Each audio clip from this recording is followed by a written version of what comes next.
할렐루야. 5월 12일 화요일 새벽 기도회를 시작하도록 하겠습니다. 사도신경으로 우리 신앙을 고백하시겠습니다.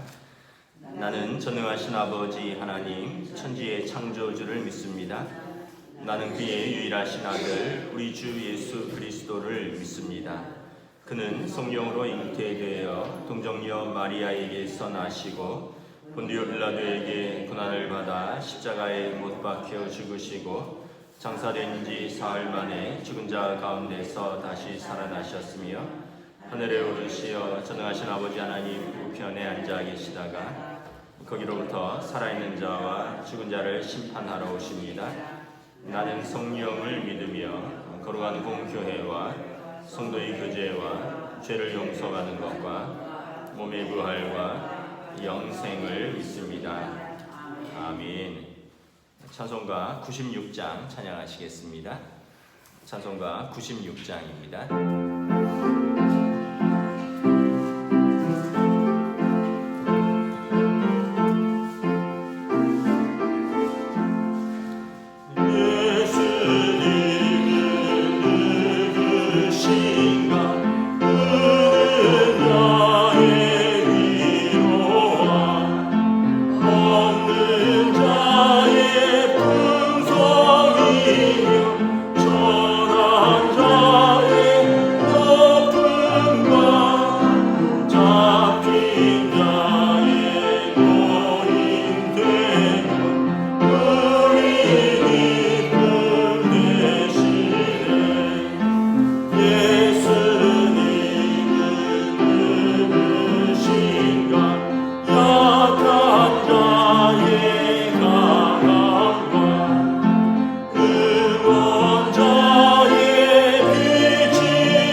신명기 16장 18절부터 17장 13절까지 말씀을 보도록 하겠습니다. 구약성경 신명기 16장 18절부터 17장 13절까지 말씀입니다. 다 찾으신 줄 알고 저와 여러분들이 한 절씩 교독하도록 하겠습니다. 내 하나님 여호와께서 내게 주시는 각 성에서 내 지파를 따라 재판장들과 지도자들을 둘 것이요 그들은 공의로 백성을 재판할 것이니라. 너는 재판을 굳게 하지 말며 사람을 외모로 보지 말며 또 뇌물을 받지 말라. 뇌물은 지혜자의 눈을 어둡게 하고 의인의 말을 굳게 하느니라. 너는 마땅히 공의만을 따르라. 그리하면 내가 살겠고 내 하나님 여호와께서 내게 주시는 땅을 차지하리라. 내 하나님 여호와를 위하여 쌓은 제단 곁에 어떤 나무로든지 아세라상을 세우지 말며 자기를 위하여 주상을 세우지 말라. 내 하나님 여호와께서 미워하시느니라. 흠이나 아무것도 내 하나님 여호와께 드리지 말지니 이는 내 하나님 여호와께 가증한 것이 됨이니라. 내 하나님 여호와께서 내게 주시는 어느 성중에서든지 너희 가운데 어떤 남자나 여자가 내 하나님 여호와의 목전에 악을 행하여 그 언약을 어기고 가서 다른 신들을 섬겨 그것들에게 절하며 내가 명령하지 아니한 이를 성신에게 절한다 하자. 그것이 내게 알려짐으로 내가 듣거든 자세히 조사해 볼지니 만일 그 일과 말이 확실하여 이스라엘 중에 이런 가증한 일을 행함이 있으면 너는 그 악을 행한 남자나 여자를 내 성문으로 끌어내고 그 남자나 여자를 돌로 쳐 죽이되 죽일 자를 2사람이나 3사람의 증언으로 죽일 것이요 한 사람의 증언으로는 죽이지 말 것이며 이런 자를 죽이기 위하여는 증인이 먼저 그에게 손을 댄 후에 뭇 백성이 손을 댈지니라. 너는 이와 같이 하여 너희 중에서 악을 제할지니라. 내 성중에서 서로 피를 흘렸거나 다투었거나 구타하였거나 서로 간에 고소하여 내가 판결하기 어려운 일이 생기거든 너는 일어나 내 하나님 여호와께서 택하실 곳으로 올라가서 레위 사람 제사장과 재판장에게 나아가서 물으라.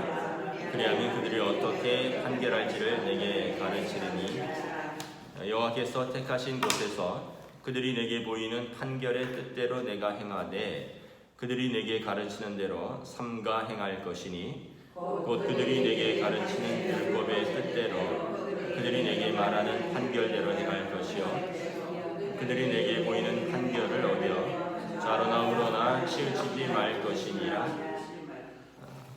사람이 만일 무법하게 행하고 내 하나님 여호와 앞에 서서 섬기는 제사장이나 재판장에게 듣지 아니하거든 그 사람을 죽여 이스라엘 중에서 악을 제하여 버리라. 그리하면 온 백성이 듣고 그리하여 다시는 무법하게 행하지 아니하리라. 아멘. 오늘은 거룩한 공동체를 세우는 공의로운 재판이라는 제목으로 말씀을 전하도록 하겠습니다. 먼저 각 성과 각 지파를 따라 재판관들을 두라라고 말씀을 합니다. 17장 8절에 보면 사람이 살면서 일어날 수 있는 그런 어떤 형사상, 민사상의 일들을 다루고 있습니다. 17장 8절에 내 성중에서 서로 피를 흘렸거나 다투었거나 구타하였거나 그래서 서로 고소하여 판결하기 어려운 일이 생기면 너는 재판장에게 가라는 것입니다. 재판장은 어디 있느냐 하면 16장 18절에 보면 내 하나님 여호와께서 내게 주시는 각 성에 지파를 따라 재판장과 지도자들을 두라라고 말합니다. 그래서 이런 예기치 못한 분쟁과 또 다툼이 생길 때 각 성에 또 각 지파를 따라 재판장들을 두고 그리고 이 법적인 논쟁을 해결하는 방안으로 이 재판장들이 재판을 하라라는 것입니다. 출애굽기에 보면 모세가 백성들이 매일 자기들에게 송사할 일을 가지고 찾아오니까 짐이 너무 무겁다. 그래서 모세의 장인 이드로가 모세에게 제안을 합니다. 혼자서 재판하지 말고 10부장, 100부장, 1000부장을 두라는 것입니다. 그래서 가벼운 일들은 10부장이 판결하기 어려운 것은 100부장이 판결하기 어려운 것은 1000부장이 하고 그래도 어려우면 이제 모세나 아론에게 가져오라는 것입니다. 모세나 아론이 처음부터 다 관여하지 말라는 것이죠. 오늘도 말씀에 17장 8절 9절에 보면 우리 17장 8절 9절 다시 한번 같이 읽도록 하겠습니다. 내 성중에서 서로 피를 흘렸거나 다투었거나 구타하였거나 서로 간에 고소하여 내가 판결하기 어려운 일이 생기거든 너는 일어나 내 하나님 여호와께서 택하실 곳으로 올라가서 레위 사람 제사장과 당시 재판장에게 나가서 물으라. 그리하면 그들이 어떻게 판결할지를 내게 가르치리니. 그래서 16장 18절에 보면 먼저 지역의 재판관들이 판결을 하고 그러나 지역의 재판관들이 판결하기 어려운 사건들이 있으면 그것을 내 하나님 여호와께서 택하실 곳, 다시 말하면 중앙 성소로 그 문제를 가지고 가는 것입니다. 그러면 17장 9절에 그곳에는 제사장들과 중앙의 재판관들이 있어서 지역에서 재판관들이 다루기 어려운 문제들을 심리하고 판결할 것입니다. 예를 들면 여러분 어떤 일들이 지역에서 판결하기 어려울까요? 어떤 사람이 죽었습니다. 근데 이게 살인일 수도 있고 또 과실치사일 수도 있습니다. 살인은 이제 고살자라 그러죠. 성경에서는 고의를 가지고 죽이면 살인인데 사고로 우연하게 이렇게 원치 않았는데 의도치 않았는데 사람이 죽으면 과실치사입니다. 민수기에 보면 이렇게 구분하라 되어 있습니다. 악의가 없이 우연히 사람을 밀치거나 우연히 무엇을 던지거나 보지 못하고 사람을 죽일 만한 돌을 던져서 죽었을 때 이는 악의도 없고 해하려 한 것도 아닌즉, 그러니까 그 사람을 어떻게 우연히 밀었는데 어떻게 잘못 넘어져서 죽었어요. 사람이 오는 걸 보지 못하고 뭐 돌을 던졌는데 맞아서 죽었어요. 이럴 경우에는 재판을 거쳐서 이 사람이 살인, 고살자가 아니라는 것이 판결되면 도피성으로 피하해서 살 수 있도록 그런 근거를 마련했습니다. 그 외에도 레위기나 민수기에 보면 나무를 패다가 도끼자루가 빠져서 그 도끼 날이 날아가서 옆에 있는 사람을 맞추어서 그 사람이 죽었으면 이런 것은 고의가 아니죠. 이런 과실치사입니다. 그런데 어떤 소가 이웃을 들이받아 죽였습니다. 그런데 그 소가 본래 들이받는 습성을 가진 소라면 이것은 주인이 그 소를 잘못 관리하였기 때문에 그것은 살인죄에 들어가는 것입니다. 이런 식으로 어떻게 보면 충분히 입장에 따라서 피해자 입장에서는 살인이라 주장할 수도 있고 가해자 입장에서는 과실치사라고 주장할 수도 있는 거죠. 이런 문제들에서 먼저는 지역의 재판관들이 재판하고 지역의 재판관들의 역량을 넘어서는 어려운 문제들은 중앙성소의 재판관들에게 가져가라는 것입니다. 그러면 재판을 이렇게 어떻게 보면 요즘으로 말하면 삼심제도입니다. 지방법원에서 재판하고 그리고 고등법원이나 최종 대법원까지 상급법원에 항소와 상고를 할 수 있도록 그런 제도를 둔 것이죠. 이제 재판관들이 갖춰야 할 자질에 대해서 말씀을 하고 있습니다.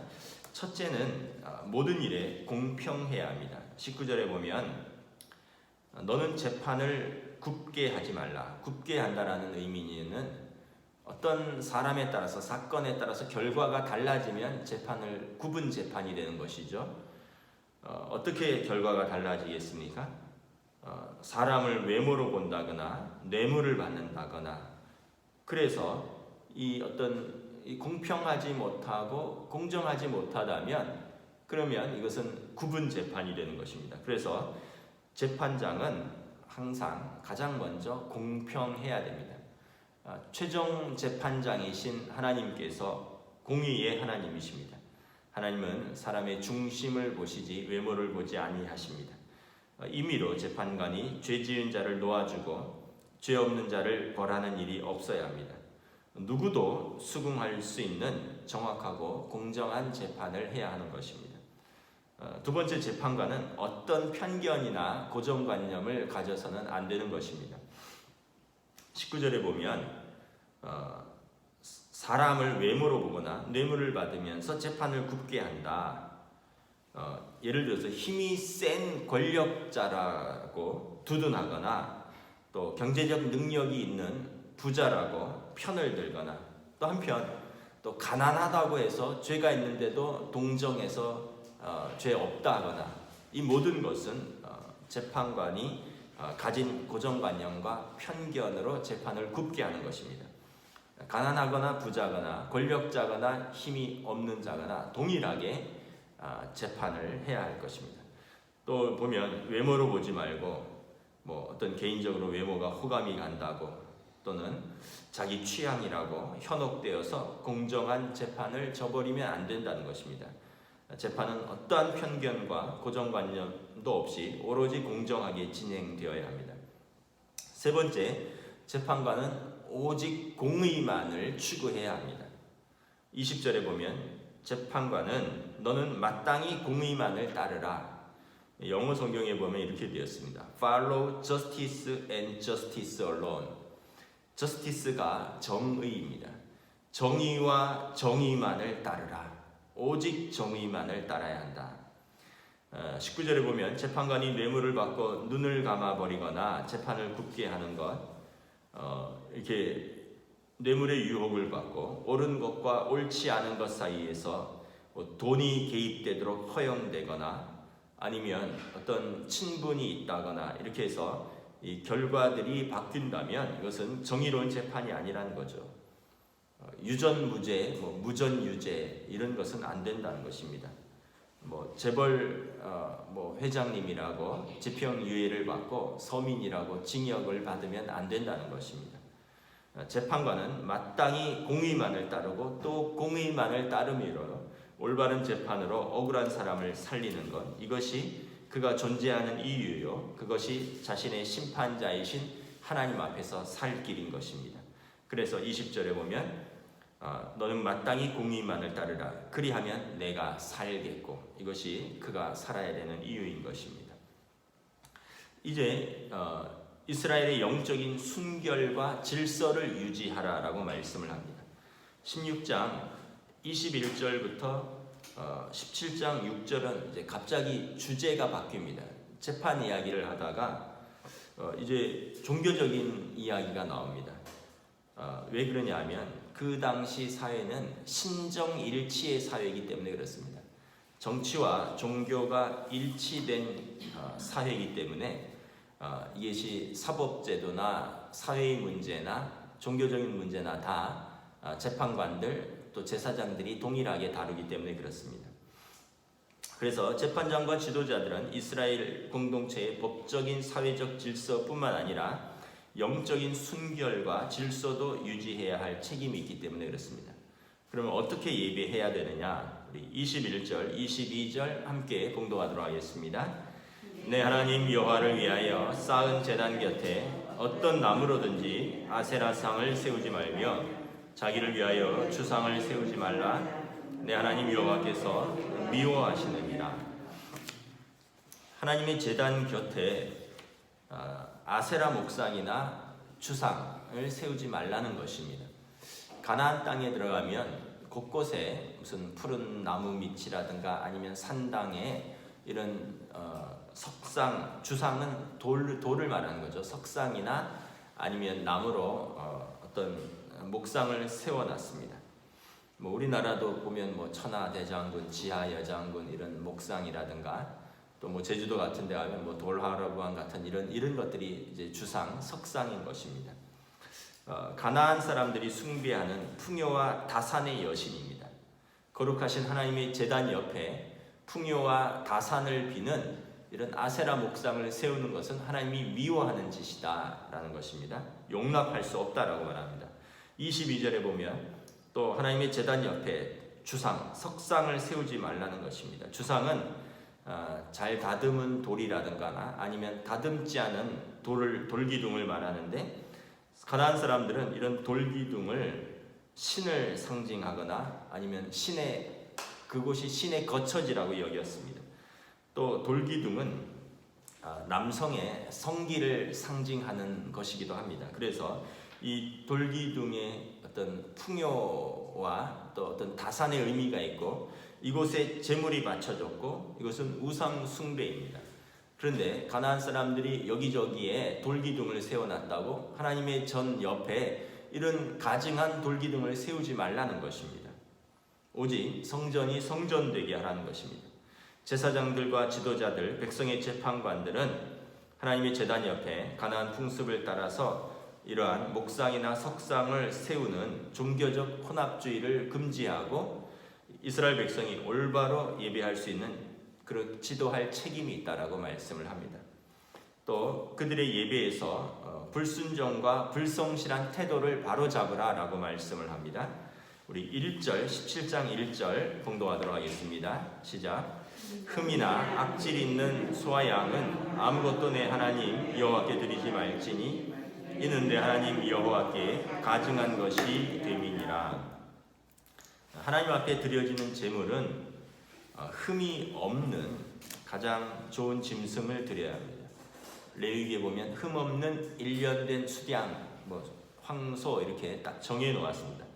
근데 어떤 사람들이 제물을 드릴 때 아까워서 자기 이익을 위해서 흠이 있어서 훼손되고 가치가 떨어지는 짐승이라든지 질병에 걸려서 어차피 죽을 짐승 가지고 있어봐야 일도 못 시키고 팔지도 못할 짐승들, 이것을 하나님 앞에 제물로 가져오기도 한다는 것입니다. 그러면 이 예배자의 불순종하고 불성실한 마음의 자세가 이러한 그들의 예배 태도로 드러난다는 것입니다. 이러한 예배는 하나님이 받지 않으실 뿐만 아니라 하나님을 만홀히 여기는 죄악이라고 말씀을 합니다. 하나님과의 언약에서 불성실하다는 것입니다. 하나님은 자기 백성에게 성실한데 자기 백성은 하나님 앞에 예배하는데 불순종과 불성실하기 때문에, 그러므로 레위인 제사장들과 재판장들, 지도자들은 이런 백성의 예배에서 불순종과 불성실한 모든 요소들을 바로 잡아야 한다라고 말씀을 합니다. 이것은 의미하는 바가 큽니다.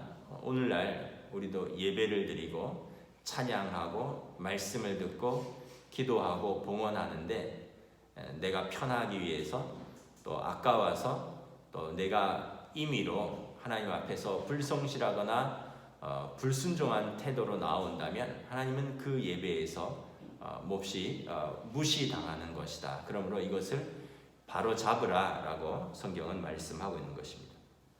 또한 배교자를 용납하지 말라라고 말합니다. 2절부터 6절에 보면 2절에 우상 숭배를 하는 사람들이 있을 수 있다는 것입니다. 가나안 땅에 들어가서 그 사람들의 풍습을 따라 우상을 숭배하면 이것은 이스라엘 백성의 언약을 깨는 것이고 배교이고 치명적인 죄악이라는 것입니다.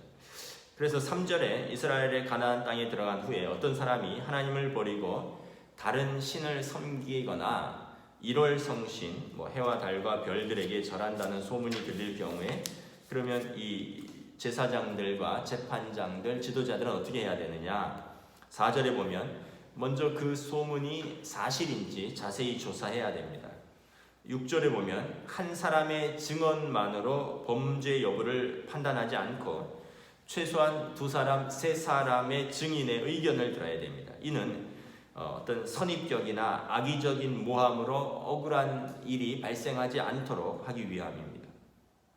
조사 결과 이것이 사실로 판단되면 10계명의 제1계명을 깨뜨리고 이것은 하나님을 배교한 것이고 언약을 깨뜨렸기 때문에 우상 숭배할 한 사람은 남자든 여자든 반드시 돌로 쳐 공동체에서 제거하라 라고 말씀을 합니다. 6절에 보면 증인들이 먼저 돌로 치라라고 말합니다. 이 얘기는 뭐냐 하면 증인이 거짓 증언을 하지 못하게 하라는 것입니다. 자기가 미워하여서 거짓 증언을 하였다면 자기가 제일 먼저 돌로 쳐 죽임으로써 그는 하나님 앞에서 살인자가 될 것입니다. 그러므로 증인의 이 무고에 대해서 엄중하게 말을 하는 것입니다. 그러나 사실이라면 이 증인들의 증언 아래 증인부터 돌을 들어서 이스라엘 공동체가 돌을 쳐서 그 남자나 여자를 진멸하라. 헤렘이죠. 헤렘은 진멸하는 거죠. 다른 민족을 진멸하는 것뿐만 아니라 이스라엘의 공동체 속에서도 공동체에 악한 영향을 끼치지 않도록 제거하라라는 것입니다. 이렇게 이스라엘의 제사장과 재판장들, 지도자들은 하나님을 사랑하고 악을 미워하는 마음으로 이스라엘의 영적인 순결과 질서를 유지함으로 건강하고 거룩한 공동체를 가꾸고 만들어 나가야 할 책임이 있는 것입니다. 마지막으로 모든 백성은 재판 결과에 순종하라라고 말씀을 합니다. 10절, 11절 같이 함께 읽겠습니다.